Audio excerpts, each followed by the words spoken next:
សួរបងបងអាណាជាបាសួស្ដីបងប្អូនទាំងអស់គ្នាចាបន្ទាប់ពីបងប្អូនបានរៀនការសរសេរហើយត្រូវគាត់ចាអញ្ចឹងបន្ទាប់មកទៀតអ្នកគ្រូនឹងបង្រៀនការសរសេរចំនួន20ម៉ានគាត់ចាគឺ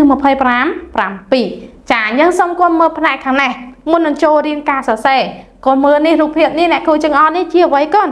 ចាគឺជាក្របបាល់អញ្ចឹងក្របបាល់ដែលអ្នកគ្រូដែលកំពុងតែចង្អុលដាក់ហ្នឹងគឺមកសុំវាគឺមានចំនួន10ពីសុំគឺ20តែឯក្រហមនេះគឺមានចំនួន5 7អញ្ចឹងទាំងអស់នេះកូនអានថា25 7អញ្ចឹងកូនមើលរូបរាង27ទាំងអស់គ្នានេះចាមានលេខចូលរួមលេខ2និងលេខ5 7ចាអញ្ចឹងកូនមើលផ្នែកខាងនេះទាំងអស់គ្នាអ្នកគ្រូនឹងបង្ហាញពីចលនានៃការសរសេរ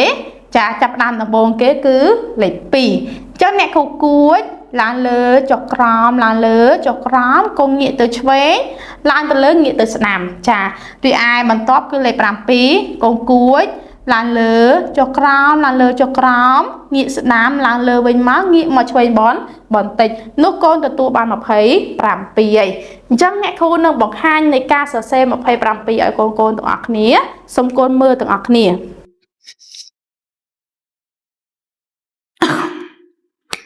ចា27គឺកូនទាំងអស់គ្នាចាប់ផ្ដើមសរសេរ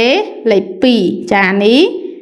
ឡើងលើចុះក្រោមឡើងលើវិញកូនងាកទៅណាកូនឆ្វេងឡើងទៅលើងាកមកឆ្វេងបន្តិចបន្តមកទៀតកូនសរសេរ7វិញម្ដងគួចឡើងលើចុះក្រោមឡើងលើចុះក្រោមមកងាកស្ដាំឡើងទៅលើងាកមកឆ្វេងបន្តិចម្ដងទៀតដំបងកូនសរសេរលេខ2សិនចានេះគឺជាលេខ2កូនឃើញអត់បន្តមកទៀតកូនសរសេរលេខ7នោះទទួលបានប៉ុន្មានកូន25 7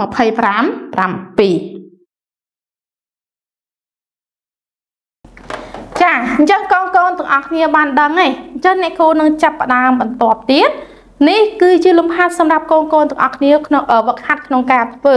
ដើម្បីឲ្យកូនកាន់តែស្ទាត់ឬក៏សរសេរឲ្យបានស្អាតនេះលំហាត់ទី1នេះចូលកូនធ្វើគំនូសចំនួន25 7នេះគឺជាចំនួន25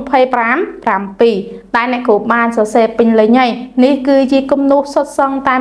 27ទាំងអស់អញ្ចឹងកូនចូលរួមសរសេរទាំងអស់គ្នា